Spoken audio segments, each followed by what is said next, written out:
ஆன்மீக உறவுகள் அனைவருக்கும் என் அன்பான வணக்கங்கள். வருகிற 24/7/2025 வியாழக்கிழமை அன்று ஆடி அமாவாசை வருகிறது. அதிசக்தி வாய்ந்தது அப்படின்னு சொல்லலாம்.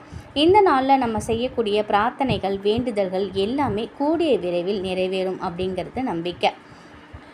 வருகிற வியாழக்கிழமை அன்று காலையில் முன்னோர்களோட வழிபாடு, குலதெய்வ வழிபாடு, பூஜை புனஸ்காரங்கள் எல்லாத்தையுமே செய்யுங்க. இந்த அமாவாசை திதியில் அனைத்தையும் முடிச்சுட்டு இரவு தூங்க போகிறதுக்கு முன்னாடி இந்த ஒரு பரிகாரத்தை செய்யுங்க. விடியும் பொழுது நிச்சயமாக உங்களுடைய கஷ்டங்கள் காணாமல் போக இந்த பரிகாரம் உங்களுக்கு உதவியாக இருக்கும். அமாவாசை அன்று இரவு உங்கள் வீட்டில் அனைவரும் தூங்க போனதுக்கு அப்புறம் இந்த பரிகாரத்தை நீங்கள் செய்யலாம். கொஞ்சமாக வெல்லம் எடுத்துக்கோங்க, அதோட கொஞ்சம் பொட்டுக்கடலை ரெண்டுத்தையும் சேர்த்துக்கோங்க. இந்த 2 பொருட்களையும் கையில் வச்சுக்கிட்டு மறைந்த முன்னோர்களையும் குலதெய்வத்தையும் ஒரு முறை வேண்டிக்கோங்க. என்னுடைய குடும்ப கஷ்டமும் துன்பமும் இன்றோடு என்னை விட்டு விலகிடணும் அப்படின்னு பிரார்த்தனை பண்ணிக்கோங்க. வெல்லத்தையும் பொட்டுக்கடலையும் தூள் செய்து கலந்துக்கணும். இந்த 2 பொருளையும் லேசாக ஒரு இடிகளில் போட்டு இடிச்சுக்கோங்க. இந்த 2 பொருட்களையும் நிலைவாசல் படிக்கு வெளியில் ஓரமாக தூவிவிடுங்க. உங்கள் வீட்டில் வெளியில் மண்பாங்கான இடம் இருக்குது அப்படின்னா அந்த இடத்துல மரம் செடி கொடிகள் இருக்குது அப்படின்னா அந்த இடத்துல கூட இந்த இனிப்பு பொருளை தூவி விடுவது ரொம்ப நல்லது.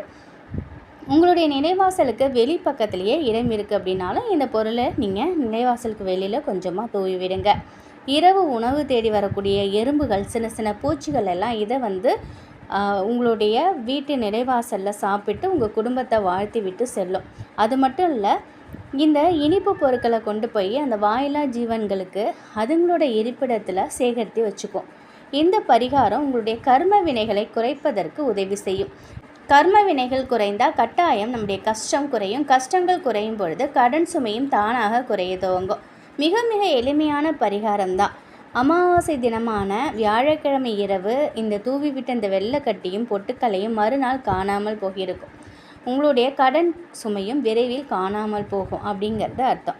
உங்களுடைய கர்ம வினைகள் தீர்வதற்கு இன்னும் நேரம் காலம் வரலை அப்படிங்கும்போது நம்ம நிலைவாசலில் தூவிவிட்ட பொருட்கள் அப்படியே இருக்கும். அதற்காக நீங்கள் கவலைப்பட வேணாம். மறுநாள் காலையில் எழுந்து வாசலை கூட்டும்போது அந்த பொருளையும் கூட்டி அப்புறப்படுத்திடுங்க. ஆனால் நம்பிக்கையை மட்டும் கைவிடாதீங்க. தினமும் கோவிலுக்கு போகும்பொழுது கோவிலில் மரத்தடியை சுற்றி இந்த வெல்லம், பொட்டுக்கடலை, அரிசி மாவு இந்த மாதிரி பொருட்களையும் நீங்கள் தூவி விட்டுவாங்க.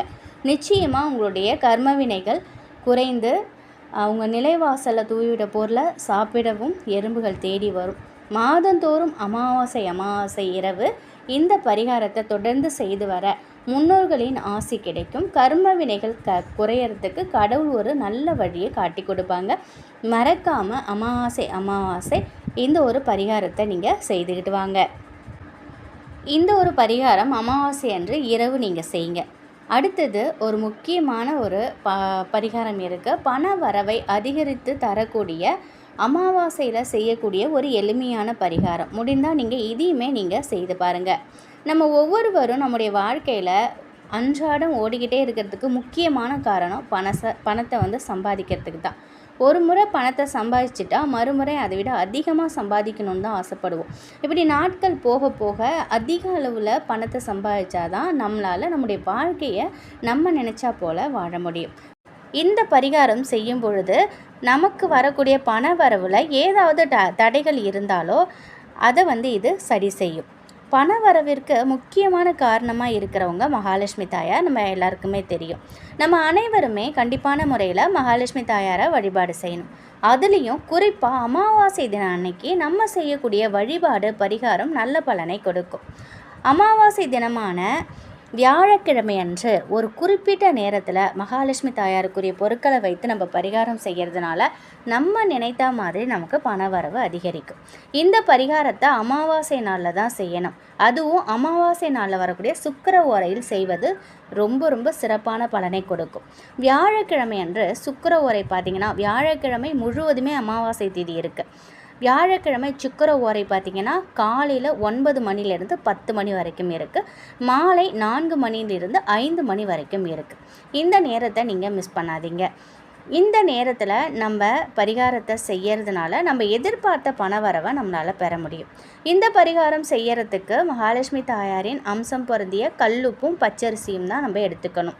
ஒருவேளை நீங்கள் சுக்கிர ஓரையில் உங்களால் செய்ய முடியல, உங்களுக்கு டைம் இல்லைன்னா இரவு நீங்கள் வந்து ஒரு 7 மணிக்கு மேலே 10 மணிக்குள்ளார நீங்கள் இந்த பரிகாரத்தை நீங்கள் செய்யலாம். இந்த உப்பையும் பச்சரிசியும் கொஞ்சமாக எடுத்துக்கோங்க. ஒரு வெள்ளை நிற பேப்பர் எடுத்துக்கணும். அதில் மடிப்புகள் விழுந்த பேப்பராக இருக்கக்கூடாது, அழுக்கான பேப்பராக இருக்கக்கூடாது, சுத்தமான நல்ல பேப்பராக இருக்கணும். இந்த பேப்பரை 3ஆக கிழித்து வச்சுக்கோங்க. நம்முடைய வீட்டில் யார் பணத்தை சம்பாதிக்கிறாங்களோ அவங்களோட பேரை முதல்ல எழுதணும். ஒருவேளை 2 பேர் சம்பாதிக்கிறாங்கன்னா 2 பேரோட பேரையும் நீங்கள் எழுதலாம்.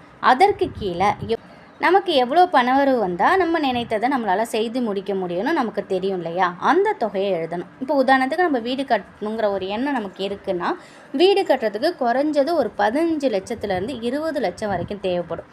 அப்போது 20 லட்சம் என்னிடம் வந்து கொண்டு இருக்கிறது அப்படின்னு எழுதலாம்.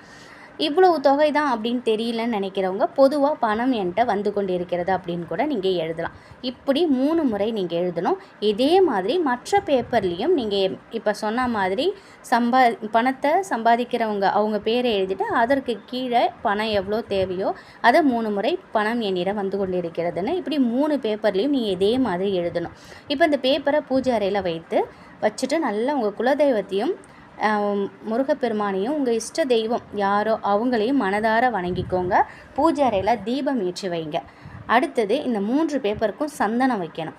அதில் கொஞ்சமாக கல்லுப்பு, கொஞ்சமாக பச்சரிசி, 3 பேப்பர்லேயும் தனித்தனியாக இதே மாதிரி கொஞ்சமாக கல்லுப்பு, கொஞ்சம் பச்சரிசி அதே மாதிரி வச்சுருங்க.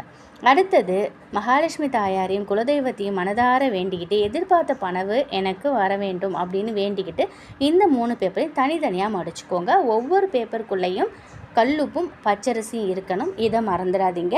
மடித்த இந்த பேப்பரில் ஒரு பேப்பரை வீட்டில் எந்த இடத்துல பணம் வைக்கிறீங்களோ அந்த இடத்துல வச்சுருங்க. இன்னொன்று உங்களுடைய பர்ஸில் வச்சுக்கோங்க, இல்லைனா ஹேண்ட்பேக்கில் வச்சுக்கோங்க. 3ஆவது பேப்பரை வீட்டு சமையல் அறையில் தென்மேற்கு மூலையில் வச்சிடணும்.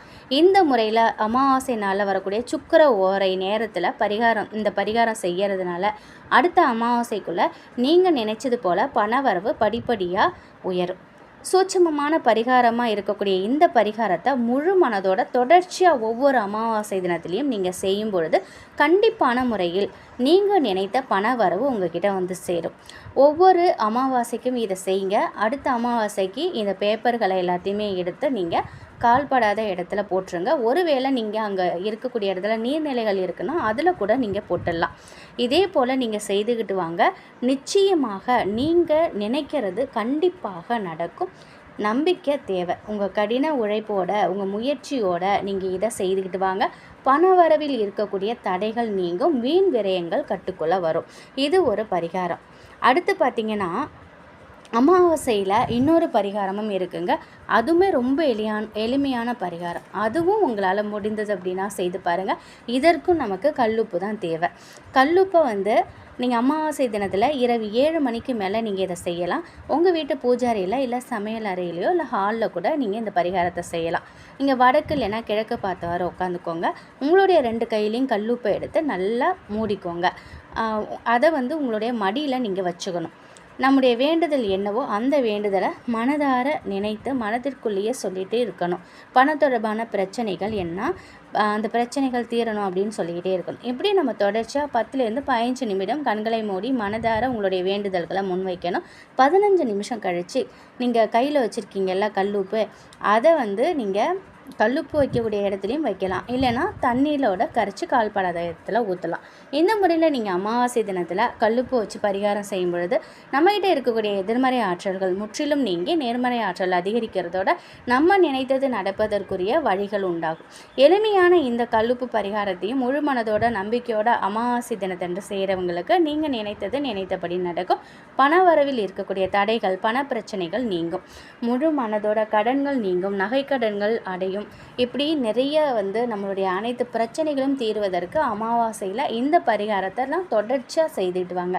ரொம்ப ரொம்ப எளிமையான பரிகாரம். இதற்காக நம்ம நிறைய செலவு பண்ண போகிறதும் இல்லை, காசு செலவு பண்ண போகிறதும் இல்லை, டைம் வேஸ்ட் பண்ண போகிறதும் இல்லை.